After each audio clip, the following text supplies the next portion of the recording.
Anong ginagawa mo sa mga damit ko? Nagugulo na oh. May hinahanap lang ako. Ano nga yun? Ako na maghahanap. Katutupi ko lang ng mga damit ko kanina, Rex. Ako na maghahanap. Baka mamaya may tinatago ka palang panty dito tapos sinusuot mo tuwing gabi pag mag-isa ka na lang dito sa inyo. Anong pinagsasasabi mo? Bakit naman ako magsusuot ng panty? Sus! Huwag ka na magmaang-maangan. Alam ko sikreto mo. Anong sikreto? Wala naman ako sikreto, baliw. Tigilan mo na kasi yan, Rex. Parang tanga naman to eh. Matagal kaya mag-ayos ng cabinet. Pinapahirapan mo pa kasi masyado sarili mo sa pagtutupi. Pwede namang isuksok mo na lang dito sa cabinet yung mga damit. Para ka talagang babae. Sobrang linis ng kwarto mo. Babae lang ba dapat yung malinis sa kwarto? Hoy, Lev! Magkaiba yung malinis lang sa bakla! Ayoko na nga sanang sabihin to pero matagal na kasi akong nakakahalata sa'yo. Hindi ako bakla. Bakit ba lahat na lang kayo? Ganyan yung iniisip sa akin. Kasi masyado ka ng obvious. Masyado kang mainhin para sa isang lalaki tapos talo mo pa yung babae kong mag-ayos. Masisisi mo ba kami kung ganun yung isipin namin sa'yo? Hinuhusgahan nyo naman kasi ako agad. Alam nyo naman na nung lumalaki ako, si mama at mga ate ko lang madalas kong kasama. Naiintindihan ko naman yun, insan, pero may choice ka naman na maging lalaki. Mukhang idol mo lang talaga yung mga ate mo kaya ginagaya mo sila. Hindi ko sila ginagaya. Ganito lang talaga ako. At hindi ko naman basta-basta mababago yung sarili ko dahil ang ganun yung tingin nyo sa akin. Sus, kunwari ka pa eh. Umaming ka na kasi. Tayo lang naman nandito. Huwag ka mag-alala. Hindi ko ipagkakalat yun. Hindi nga kasi ako bakla. Ganyan naman talaga sinasabi ng mga in denial pa rin eh. Bakit ba ang kulit mo? Hindi ako bakla, okay? Kung hindi, bakit wala ka pang girlfriend hanggang ngayon? Wala rin ako nababalitaan na nililigawan mo. Kaya malaki talaga yung posibilidad na bakla ka eh. Bahala ka nga. Paniwalaan mo na lang yung gusto mong paniwalaan. Basta hindi ako bakla, period. Ayos ah. May pa-period ka pa. Aminin mo na lang kasi. Wala nga akong aaminin. Kaya pwede ba umuwi ka na sa inyo? Ginugulo mo lang yung kwarto ko. Di ka talaga aamin. Wala nga akong aaminin sa'yo. Ang kulit mo naman eh. Lumabas ka na please. Di ako sanay na may ibang tao sa kwarto ko. Magpapalit na naman ako ng bedsheet nito. Arte. Bakla ka talaga.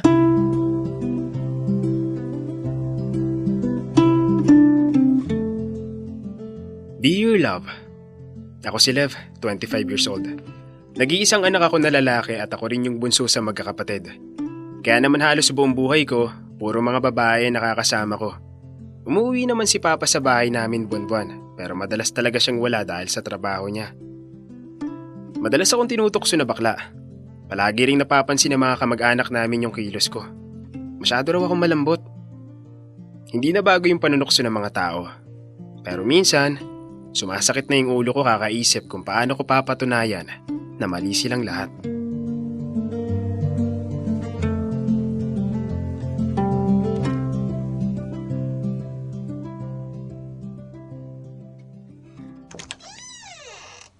Bakit nandito ka na naman? Pipilitin mo na naman akong umamin na bakla ako. Chill ka lang, insan. May gusto lang sana akong itanong sa'yo. Ano naman yun? Minsan ba hindi mo naisip na patunayang di ka talaga bakla? Para kung sakaling totoo man na straight ka nga, matitigil na yung maling assumptions nila sa'yo. Ang totoo, naisip ko na rin yan. Pero hindi ko alam kung paano. Yun naman pala eh. Akong bahala. Bakit?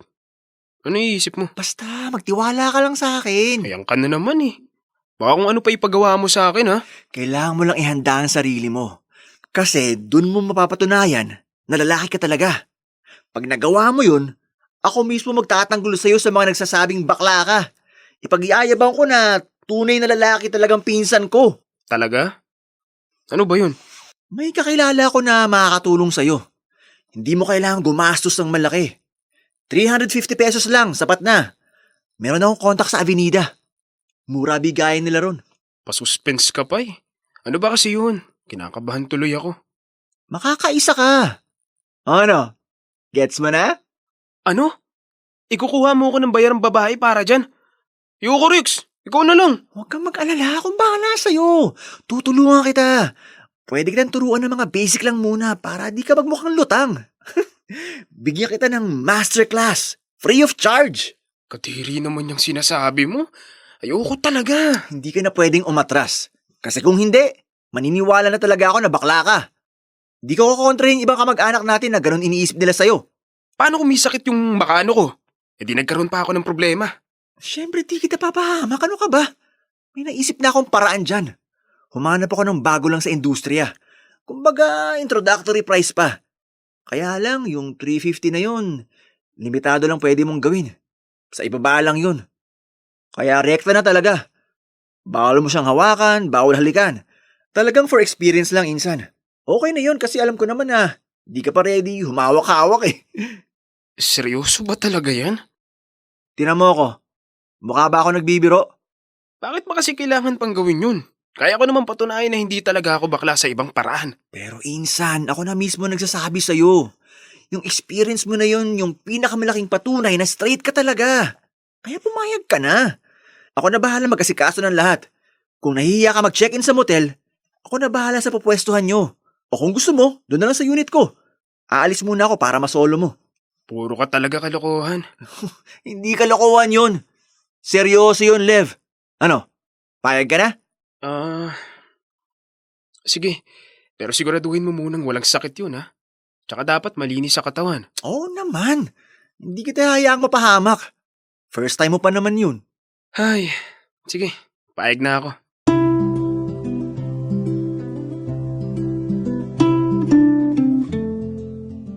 Nagdalawang isip pa ako nun sa inaalok sa akin ni Rex. Kinabahan talaga ako. Binawi ko pa yung desisyon ko pagkatapos namin mag-usap. Pero di siya pumayag kasi nakausap na raw niya yung babae. Nakaschedule na raw na makipagkita sa akin. Walang nakakaalam sa plano namin ni Rex. Wala rin daw siyang balak na ipaalam ang tungkol dun kahit kanino.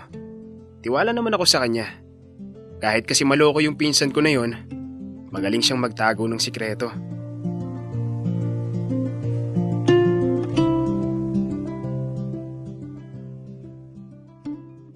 Rex, sigurado ka bang pupunta ngayon yung babae? Bakit ba kasi hindi pa siya sumabay sa akin? Baka mamaya, di naman pala ako sisiputin. Magmumukha naman akong tanga nito. Darating yun. Hintayin mo lang. Basta huwag kang alis dyan sa unit ko, Yan yung sinend kong address sa kanya. Uy, huwag kang magbabackout kahit anong mangyari, Oo na, hindi naman ako aalis. Oh, sige na, insan. Baka bigla dumating dyan yung sorpresa ko, Ibababa ko na to. Enjoy! Ano pa yun? Binaba agad yung tawag. Anong gagawin ko? Nandiyan na yata. Kaya mo to, Liv. Nandiyan na. Hello. Sino po sila? Ano pong kailangan niya? Ito kasi yung unit na binigay sa akin. Po? Ito raw yung unit na sinabi nung... Teka, ikaw ba si Rex? Pinsan ko po si Rex.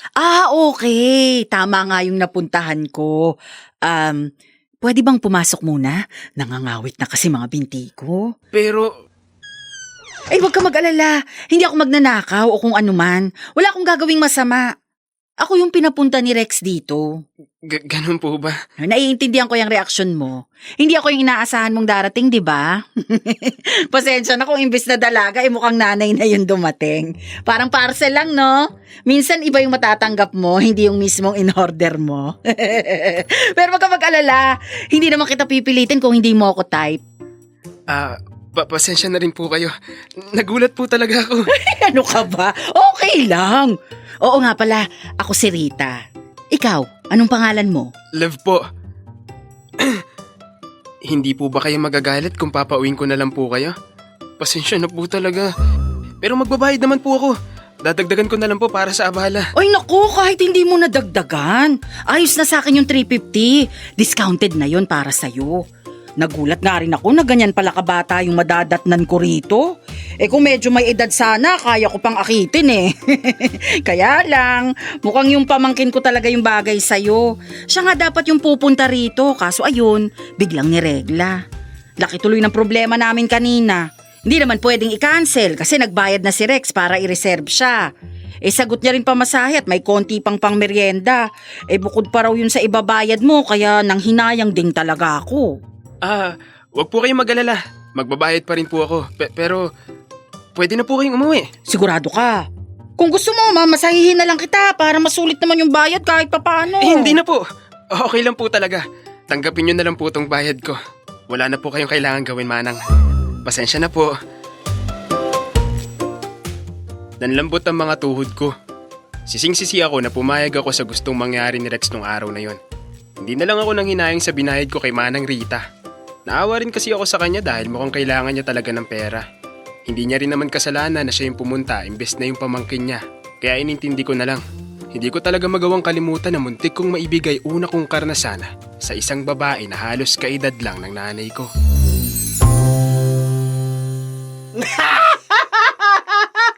Ano ba, Rex? Kanina ka pa tawa ng tawa dyan. Paano di ako matatawa?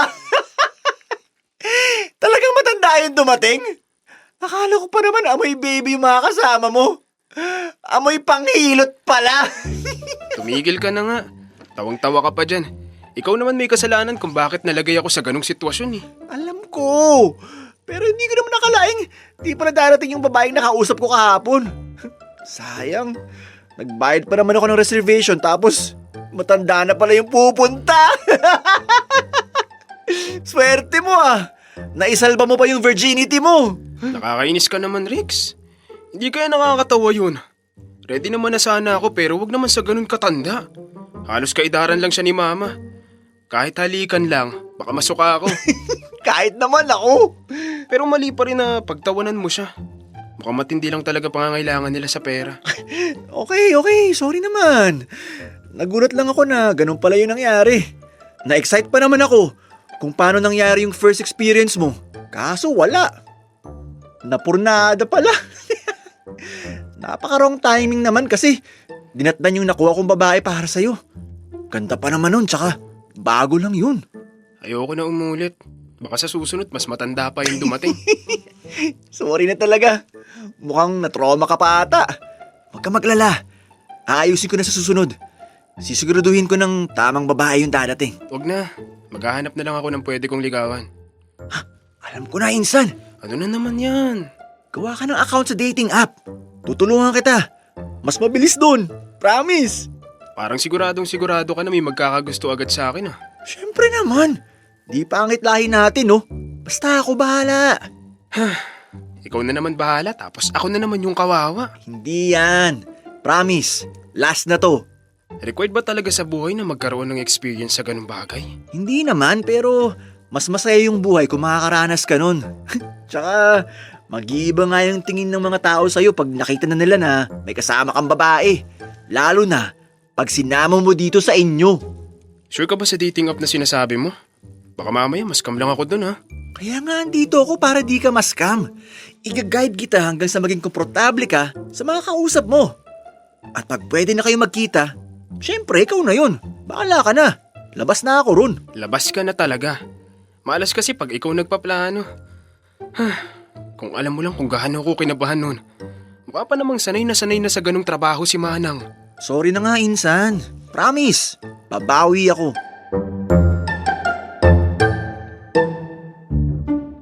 Dear Love, may nakilala naman ako sa dating app na sinadjust sa akin ni Rex. Mabait siya at medyo mahiyain. Pareho lang kami na first time sumubok sa dating app na yon. Mas nakilala namin ang isa't isa nung nag-meet kami. Matapos ko siyang ligawan ng ilang buwan, sinagot niya rin ako. Nagbago tingin sa akin ng mga kamag-anak namin, pati na rin yung mga nakakakilala sa akin. Minsan talaga, sa dami ng opinyon ng iba, medyo maliligaw ka. Ang dami nating oras para makinig sa sinasabi ng iba.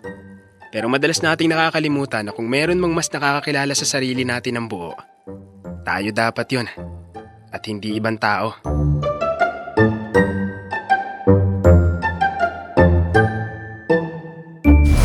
Metro's #1 Love Radio. Basic!